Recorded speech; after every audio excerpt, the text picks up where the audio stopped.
William here again. This week, kind of just having some fun.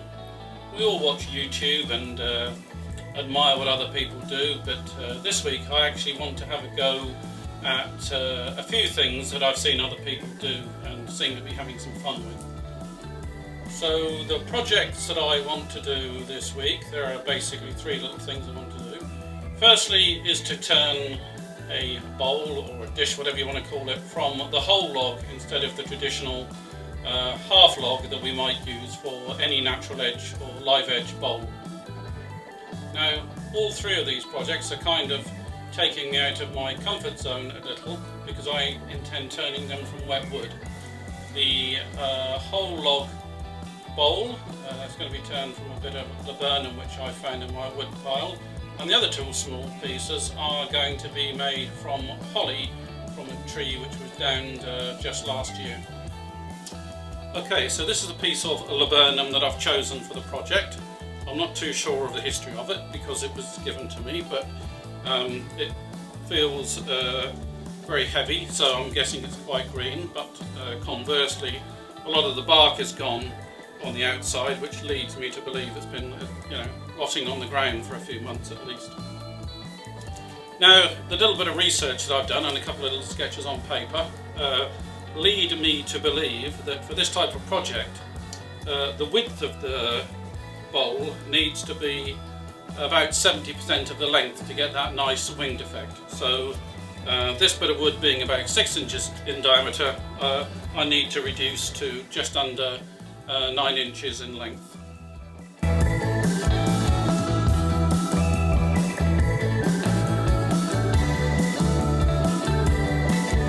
Okay, because the bark on this particular log is a bit iffy, we need to make sure that we've got the best of the bark at the top and that we can turn away the worst of the bark at the bottom. Now what I'm going to try and do, I'm going to try and mount this piece on a 3-inch faceplate because I do like positive attachment, and I've got this very cheap Forstner type bit from eBay for £3, which I'm going to try and use to give me a patch on the log to get some purchase for the faceplate.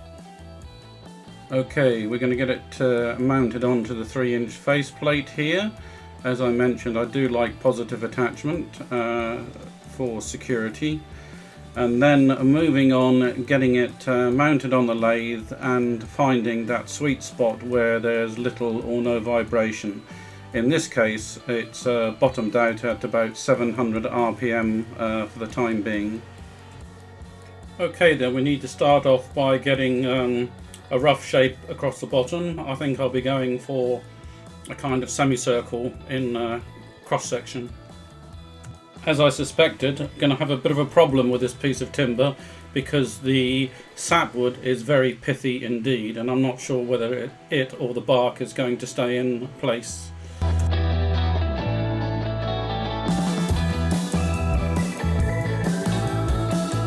Okay, I've got the potential bowl, roughly the right shape on the outside, and I think I've removed enough material from the bottom to enable me to get some good purchase with the O'Donnell jaws.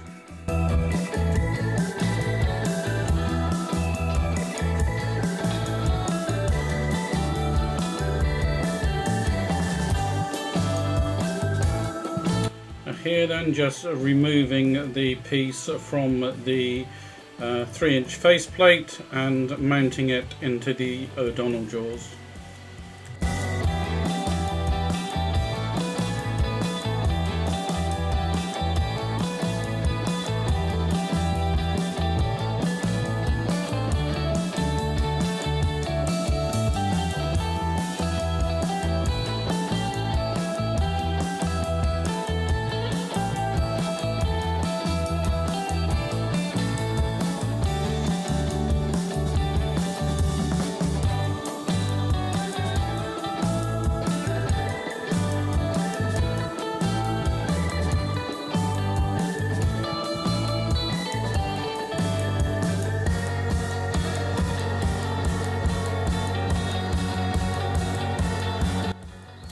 Okay, so now I've got this piece more or less the shape that I anticipated.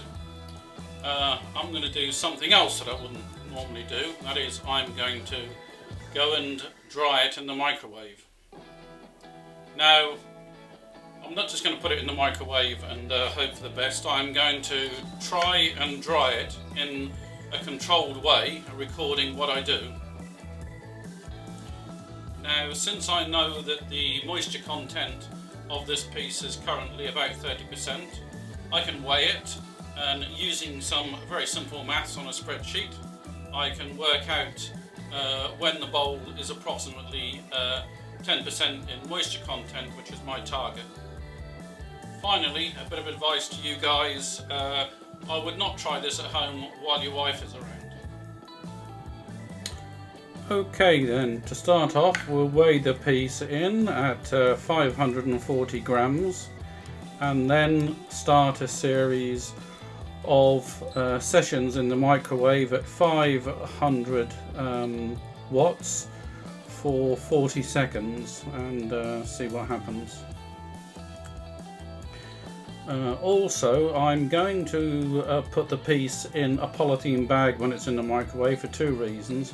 A, you can see the moisture condensing inside the polythene, and B, laburnum does contain some mild toxins and I want to prevent them from sticking to the inside of the microwave. Okay, so here is a simple spreadsheet that I've put together to record the weight loss of this laburnum bowl in the microwave. So here we've got the 540 gram start weight, moisture content is 30%, and the target moisture content is in fact 10%, which makes the target weight 432 grams, and we're looking to lose 108 grams of water. Now, according to Carl Jacobson, the microwave power needs to be at about a half, in which case mine is half power is 500 watts. And I'm going to give a rest time between 10 and 15 minutes between each sessions. So here is the results then. After 12 sessions, the weight has gone down from 540 grams to 448 grams, which gives a theoretical moisture content now of around 10%. When I get back into the workshop, I'll get the moisture meter out and test that just to see how it compares. Okay, so get the piece mounted back in the O'Donnell jaws, and the moisture meter is giving us readings between 7 and 11%, which is roughly commensurate with my calculations on the spreadsheet. The drying process has in fact raised the grain quite a bit in several places, so some gratuitous power sanding is going to be necessary to get it to a reasonable finish.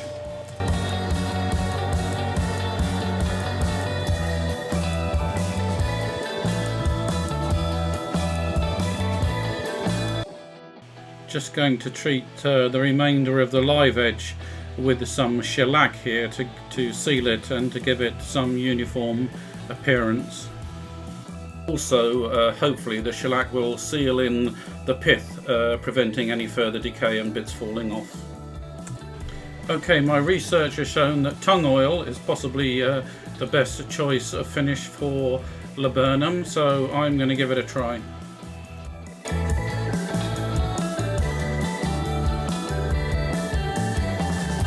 So here we have it then,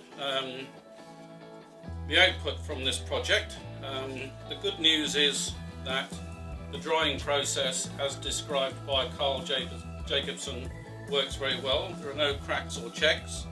The moisture content is stable at around 10 or 11%, which is fine. As for the outcome of the shape, it's kind of not how I imagined. I didn't get something quite right somewhere. It's, to me, aesthetically, not attractive at all, and to be honest I think it would look great on Fred Flintstone's desk. Well!